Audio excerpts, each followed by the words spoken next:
अपने आसपास की चीजों को देखकर नटवरलाल को ऐसा लग रहा था जैसे कि वो किसी दूसरी ही दुनिया में पहुंच गया है। उसने देखा कि एक आदमी जंजीरों में लिपटा हुआ है और उसे कुछ लोग लोहे के कांटों वाली बेंत से पीट रहे हैं और वो जोर जोर से चिल्ला रहा है, मुझे मत मारो, मुझे मत मारो। कुछ दूर जाने पर नटवरलाल ने देखा कि बर्फ की सिल्ली पर एक आदमी को लिटाया गया है और वो थर-थर कांप रहा है।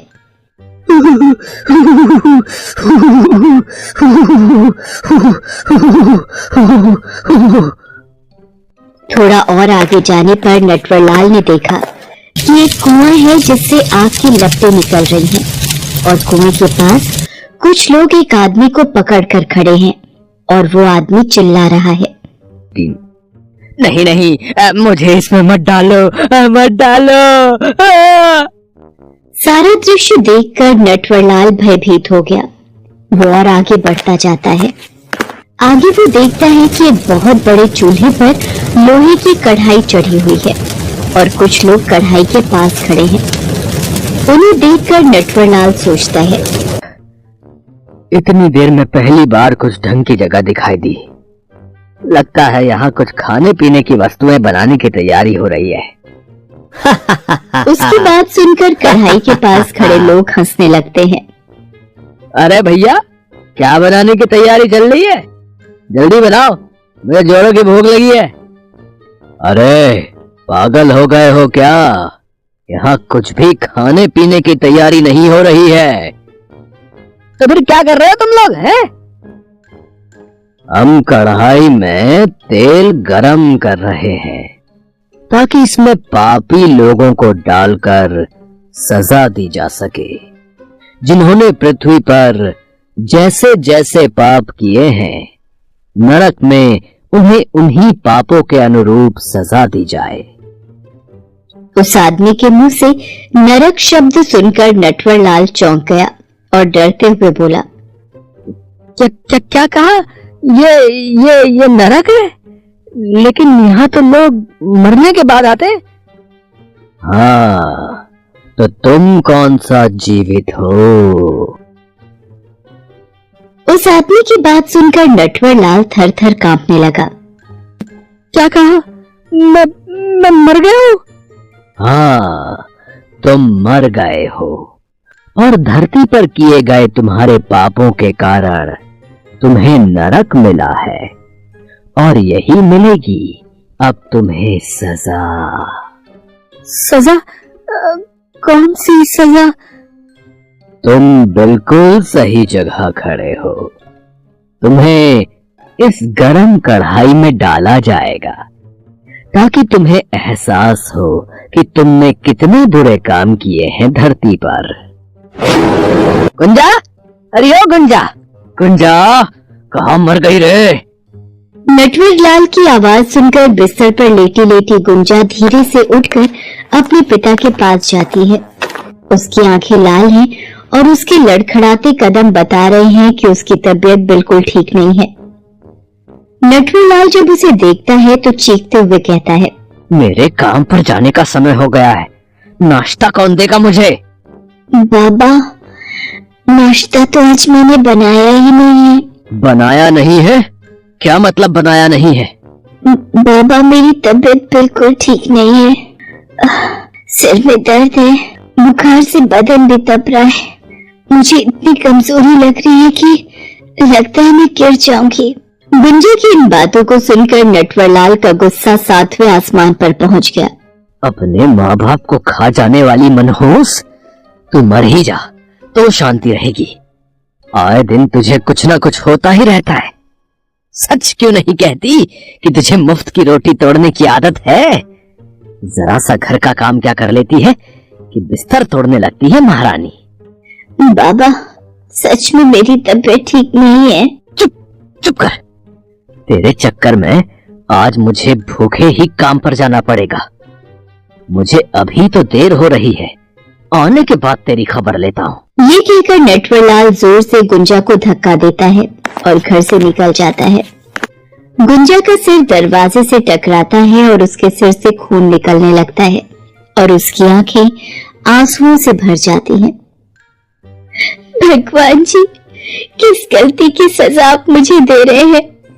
पहले बाबा को अपने पास बुलाया, फिर माँ को, मुझे यहाँ किसके भरोसे छोड़ गया?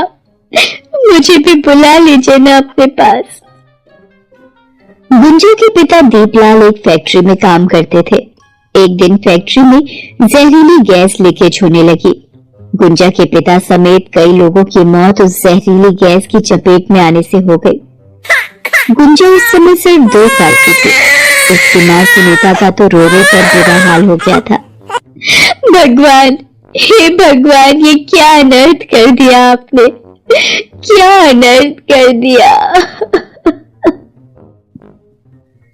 पति की मृत्यु के बाद सुनीता बिल्कुल अकेली हो गई थी। वो सारा दिन उदास बैठी रहती। नटवरलाल दीपलाल की फैक्ट्री में ही काम करता था। उसकी पत्नी की मौत भी किसी गंभीर बीमारी के कारण हो गई थी। एक बार उसने सुनीता के घर वालों के सामने सुनीता से शादी का प्रस्ताव रखा। गुंजा के भविष्य को ध्यान में रखते हुए सुनीता ने नटवरलाल से शादी कर ली। नटवरलाल ने सुनीता से शादी तो कर ली थी, लेकिन गुंजा उसे फूटी आंख नहीं सुहाती थी। उसको लेकर दोनों में हमेशा अनबन रहती थी। आप कैसे पिता हैं? आपने तो कहा था कि गुंजा को आप सगे बाप की तरह प्रेम देंगे, लेकिन आप तो सारा दिन उसके पीछे पड़े रहते हैं। कल आपने जरा सी बात पर उसकी पिटाई कर दी। अगर ऐसे ही रहा तो मैं गुंजा को लेकर यहाँ से चली जाऊंगी। सुनीता की इस बात पर नटवरलाल और भी चिढ़ गया।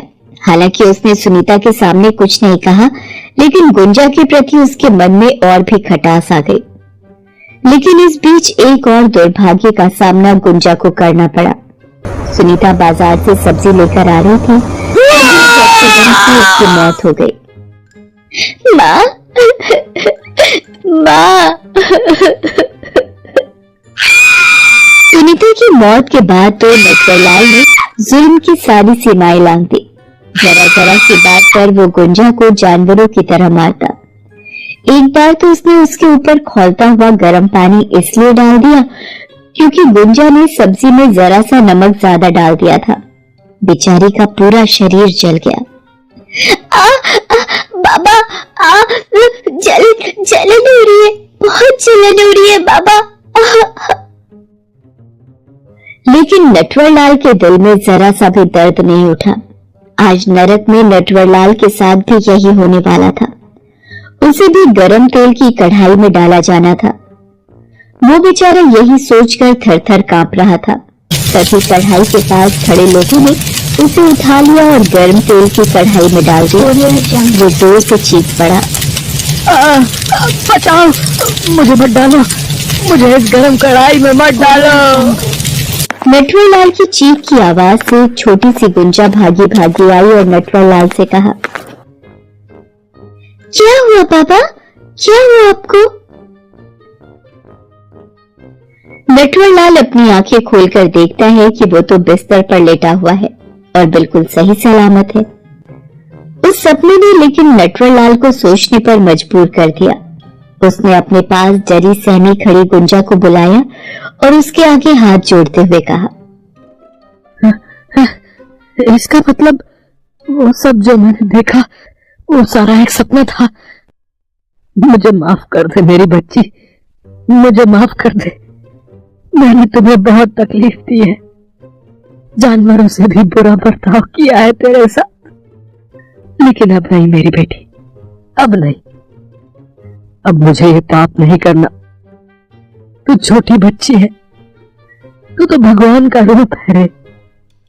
मुझे माफ कर दे, मुझे माफ कर दे।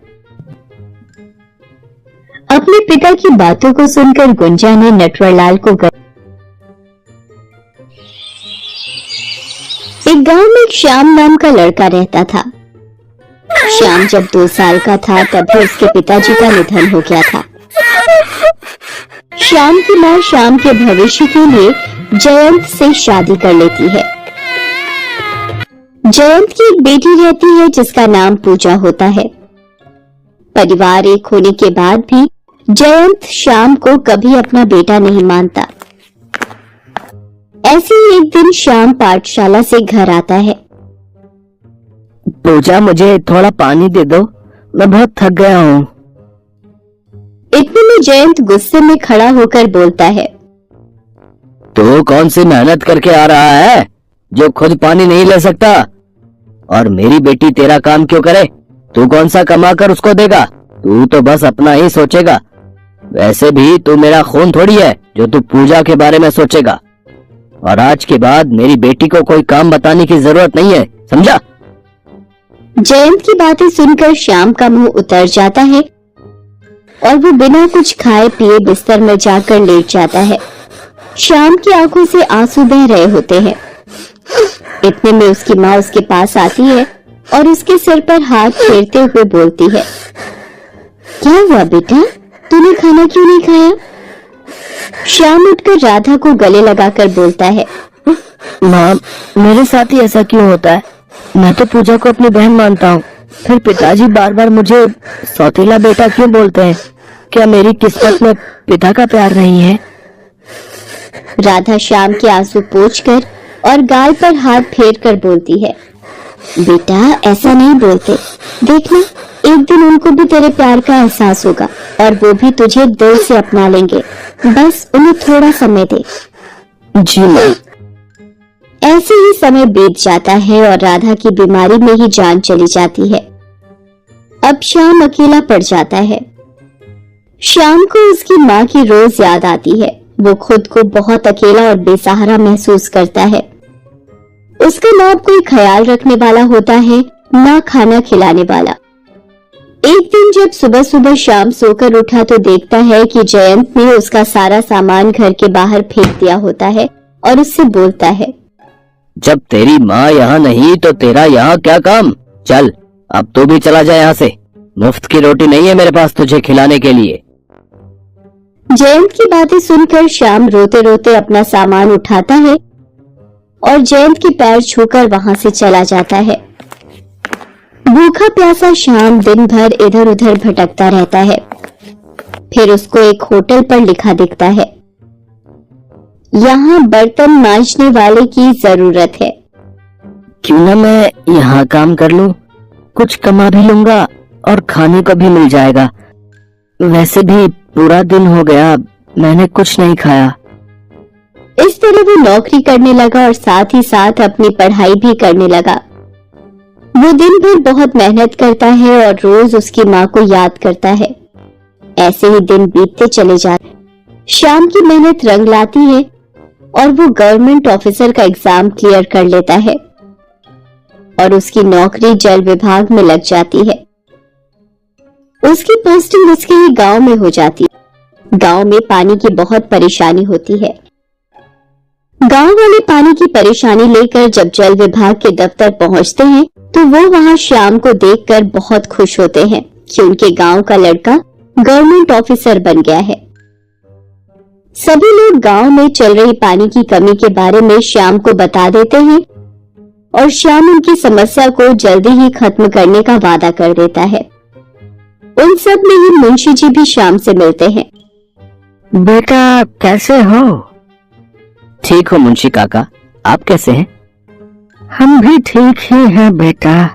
तुमने इतनी तरक्की हासिल की है और हमारे गांव का नाम रोशन करा है। हमें तुम पर बहुत गर्व है बेटा। आज शाम को तुम हमारे घर आ रहे हो बेटा। देखो अब मना मत करना। श्याम के कई बार मना करने पर भी मुंशी जी नहीं मानते हैं। मुंशी जी की जिद के आगे श्याम मजबूर हो जाता है और वो उनके घर खाने पर जाने के लिए तैयार हो जाता है। शाम को जब श्याम मुंशी जी के घर पहुंचता है तो वो देखता है कि जयंत मुंशी जी के घर के बाहर खड़ा होता है और वो बहुत परेशान दिख रहा होता है। श्याम जयंत के पास जाता है, उसके पैर छूकर पूछता है, पिताजी आप इतने परेशान क्यों लग रहे हैं? तुझसे मतलब? जयंत वहां से चला जाता है। उसके जाने के बाद श्याम मन में सोच रहा होता है, पिताजी इतने परेशान क्यों थे? श्याम मुंशी जी के घर में जाता है। मुंशी जी बैठकर हिसाब किताब देख रहे होते हैं। श्याम को सामने देखकर मुंशी जी बोलते हैं, अरे बेटा श्याम आ गए, आ जाओ। मुंशी जी और श्याम दोनों बैठकर खाना खाते हैं। फिर मुंशी जी श्याम से पूछते हैं, श्याम बेटा काम कैसा चल रहा है? मुंशी काका सब बढ़िया है, नौकरी भी अच्छी चल रही है। काका मुझे आपसे कुछ बात पूछनी थी। हाँ बोलो ना बेटा, अब क्या बात है? मैंने अभी पिताजी को आपके घर के बाहर जाते हुए परेशान सा देखा। बेटा अब क्या बताऊं, तुम्हारी बहन की शादी के लिए उनके पास पैसे नहीं है, सो उन्होंने अपना घर बेचने का मन बनाया है। उसी सिलसिले में आए थे। काका कितने पैसे चाहिए पिताजी को? 5 लाख। काका आप घर के कागज पिताजी को वापस दे दीजिए और पैसे मैं आपको अभी दे दूंगा, आप पिताजी को दे दीजिएगा।